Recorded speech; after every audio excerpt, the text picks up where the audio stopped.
Welcome to the Relevance Report, where we explore the relevant stories that are shaping our world today. I'm Yusuf Shtabu, your host this week. On today's show, we take another look at the controversial topic of Alberta's proposed gender policies. Then, we'll look at an Edmonton organization that helps young men move in a positive direction through basketball. We'll also immerse ourselves into the world of cultural representation through an international talent and fashion show. And finally, we go to a celebration of winter with the annual tradition of the Silver Skate Festival in Edmonton.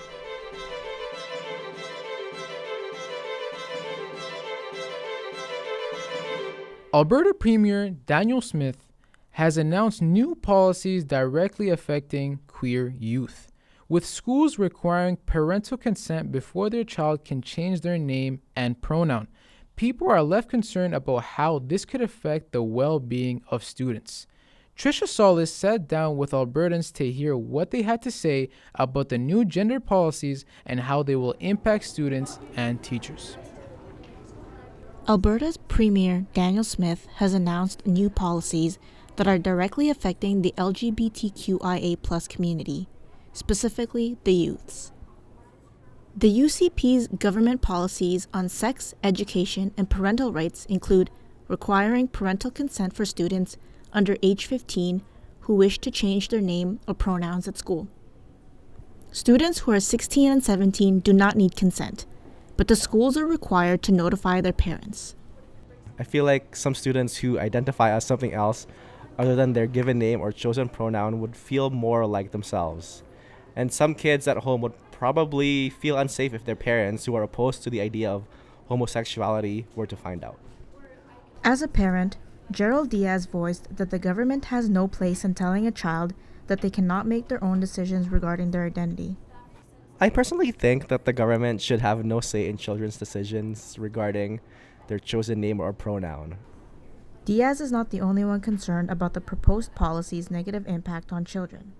When you have restrictive policies that are intended to have people hide pieces of themselves, we're automatically changing the climate where that person can exist.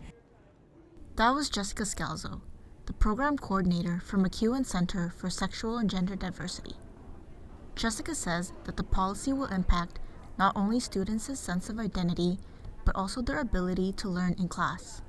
By introducing or proposing policies like this, it injects a level of fear and distrust in that teacher-student relationship that can deeply impact your ability to work together, to participate in class. Safety includes emotional and psychological safety, and we need those in order to learn in ways that are going to be long-lasting and help serve us in our lives after school.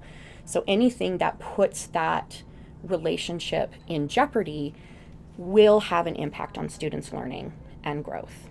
Students are not the only ones who will be affected by this proposed policy. Teachers will have to adhere to the policy, which means that they will have to complete more administrative tasks despite already being overworked in their classrooms. The values that the teachers hold will also be challenged because of the policy changes. I think it puts teachers in a really tough position because it's asking them to go against their values and what they know is good for kids. And that is really a really challenging place to be put in all the time, and to be able to then meet the needs of your classroom, plus whatever family or personal life you may happen to have. Teachers and parents need to work together to motivate and support a child to be successful and happy. However, the policy regarding parental consent only creates challenges between the two parties. The whole paradigm of parental rights and these conversations, from where I stand, it really pits parents against teachers, as if you're working towards opposite goals, when in reality we're all just working for our kids to do the best that they can and to be as happy and healthy as they can be. Students, especially LGBTQIA+ youths, need support during this difficult time when their rights are being challenged, and when they may feel defeated and alone in their quest to be seen, heard, and accepted. I think the biggest thing that people need to be doing right now is showing up. So going to events, whether it's a rally or if it's a talk at the library, is arming themselves with all the information that they can, so that when they're presented with an opportunity to correct misinformation, that they feel empowered to do so. We talk a lot about how allyship means that you understand risk. So it means then, as an ally, that you're willing to take a risk and, put yourself out there, call people out if you need to, offer correction, and even though it can be scary and it feels like it's a social risk, it really pales in comparison to folks who experience violent transphobia on the day-to-day.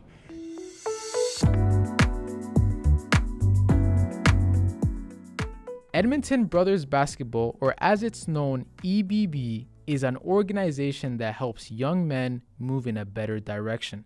It helps them not succumb to peer pressure. Ilyas Mohammed interviewed ex-EBB player Ahmed Youssef and current EBB player Sulaiman Abdi on their views of EBB and how it has affected their lives. The future of our youth is something that is always on the minds of the adults of society. Naturally, adults worry about their kids, grandkids, nieces, nephews, generally the future of their community, and wish only the best for them. It isn't out of the ordinary to see the youth of today fall into the wrong habits and choose the wrong path in life, as many today turn to crime, drug abuse, or generally find themselves depressed.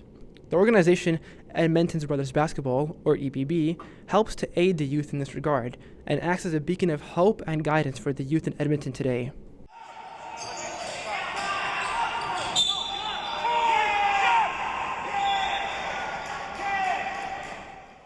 What is Edmonton Brothers Basketball?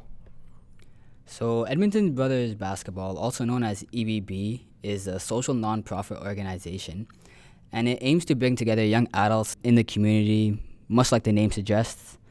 It's young adults who play basketball in a conjoined setting, and it is also organized by a local mosque called Sahaba Mosque.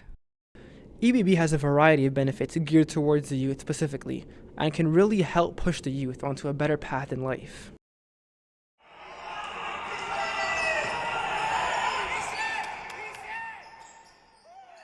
EBB is more than just basketball. It's a brotherhood.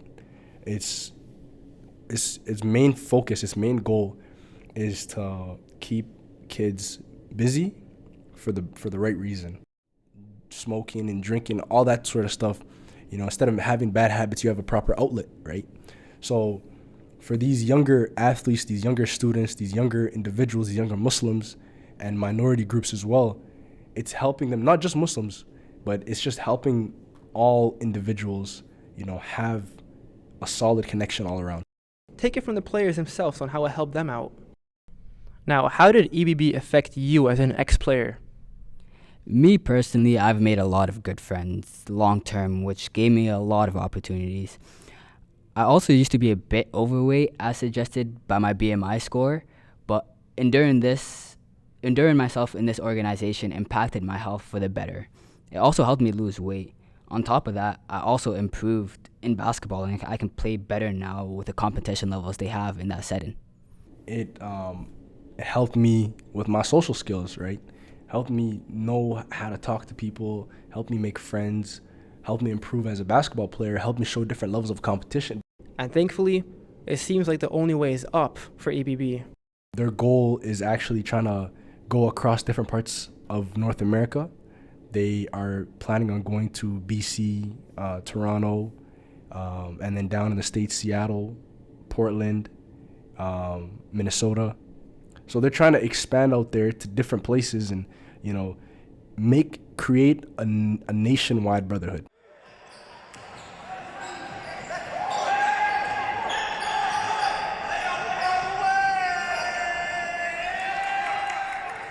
With organizations like EBB around, it allows communities to feel more at ease when the question of how will this generation of youth turn out is asked. It gives parents and even kids a sense of hope that maybe with this existing, it can allow kids to turn a new leaf, make new friends, find new opportunities, and generally be more happier and connected with other kids their age.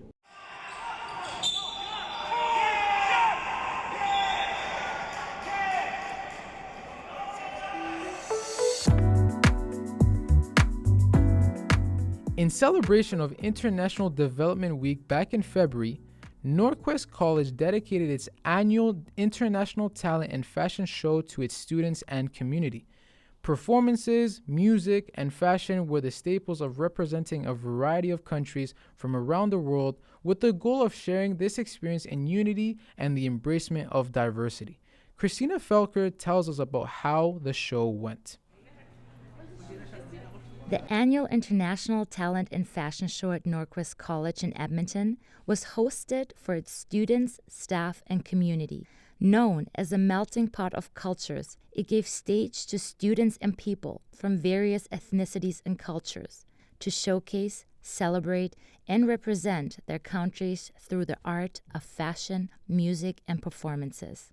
I'm Christina Felker, and I had the opportunity to connect with Samantha Parchment Andrews, who is the International Student Settlement Advisor and one of the event organizers that played a vital role in bringing the show to life. We conceptualize with the idea of bringing all different cultures together at Norquest in one show, using both fashion and talent of our students to celebrate diversity and to also encourage others to respect each other and to just celebrate each other's culture.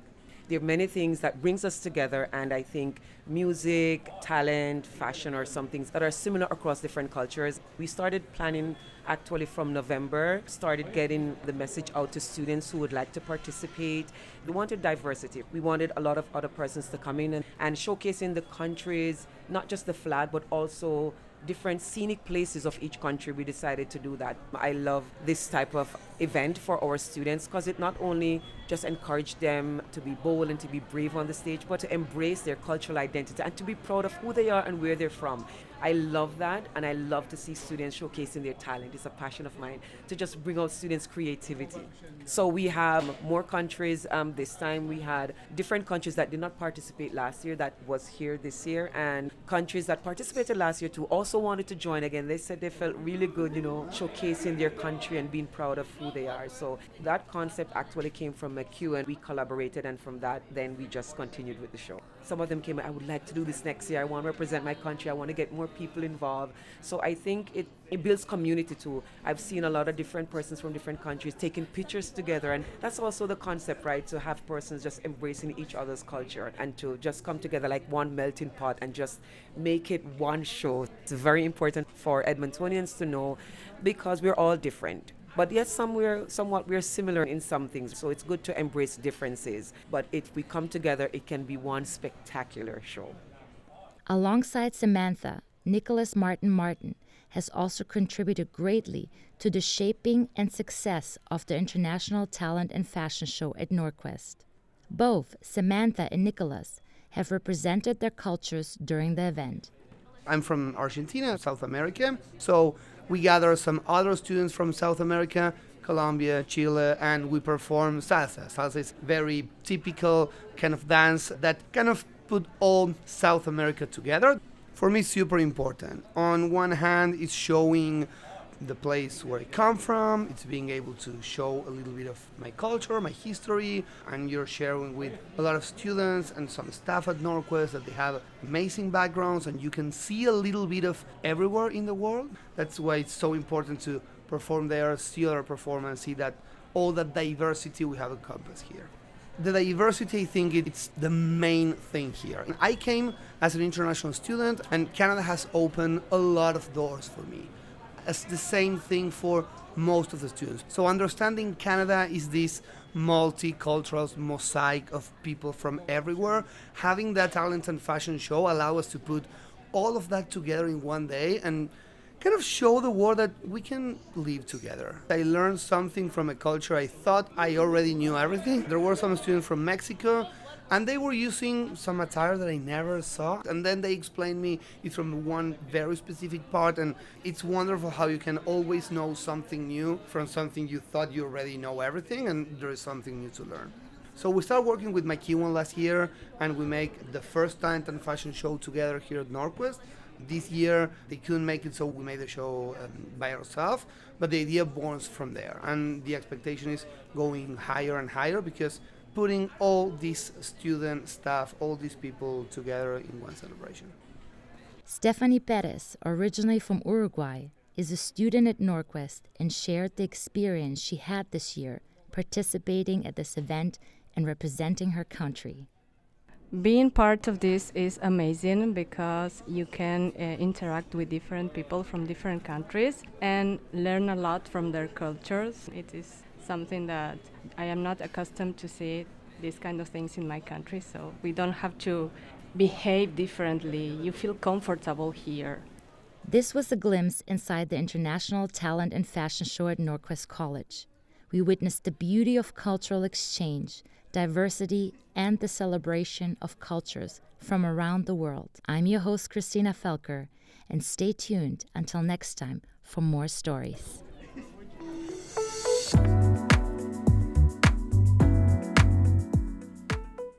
Edmonton Silver Skate Festival has enchanted winter lovers for over 3 decades. It transforms the chill of winter into a canvas of art and culture. Dries Imlas looks at the festival's reliance on community spirit, the dedication of volunteers, and recent relocation challenges. Edmonton has been home to the Silver Skate Festival for over 3 decades.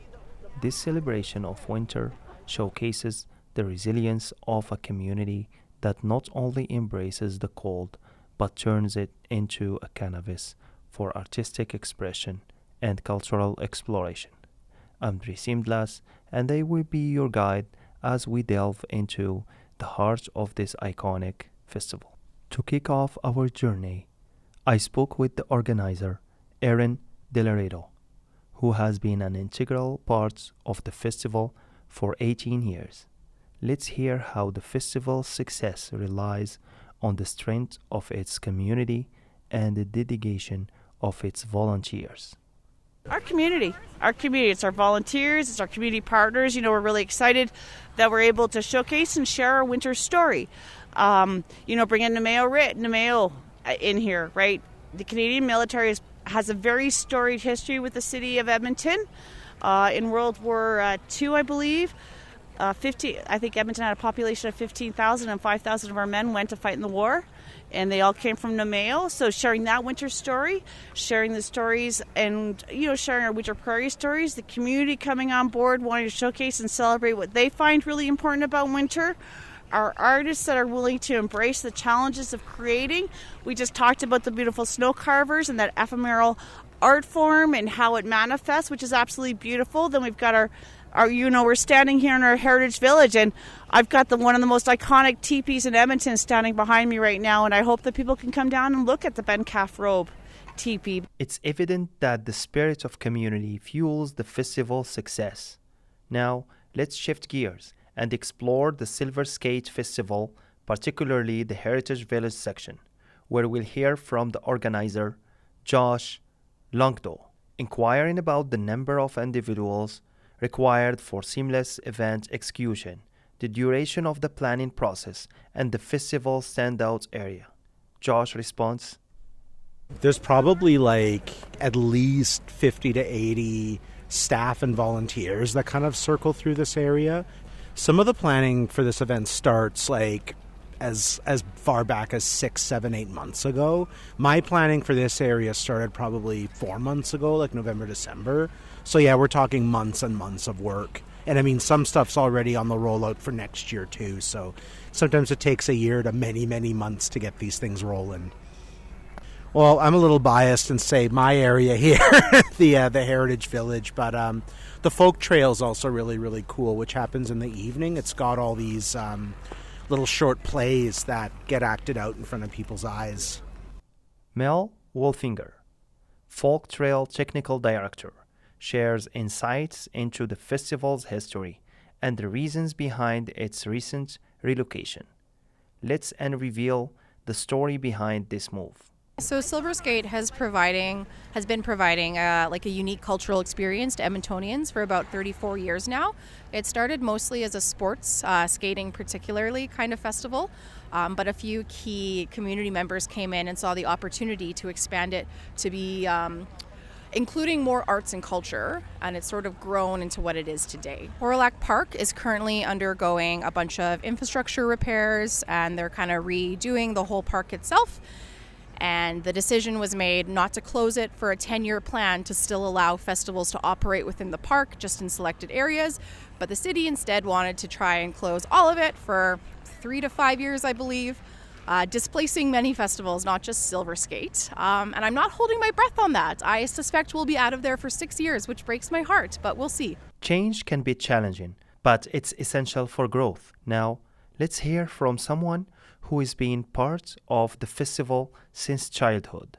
Corbin is a volunteer who reveals the magic of the Silver Skate Festival and shares personal memories from the festival. I've been volunteering since I was about 5 years old and been attending since probably I was 2. It used to be at William Hawrelak Park, but since the renovations there, it's got moved to Sir Wilfrid Laurier Park. Back when it was at Hawrelak, we had so much fun there. There was a natural ravine that went to the pond, and the folk trail was amazing. My younger brother thought he was the king, along with the Golden Apple story, which was excellent, perfectly narrated. It was just such a great time participating and volunteering. As we wrap up our exploration of the Silver Skate Festival, we've uncovered the dedication, passion, and sense of community that make this event a timeless winter tradition. From the challenges of relocation to the joy of shared experiences, the festival's story is one of resilience and celebration. This is Dresim Blas, and thank you for joining me today.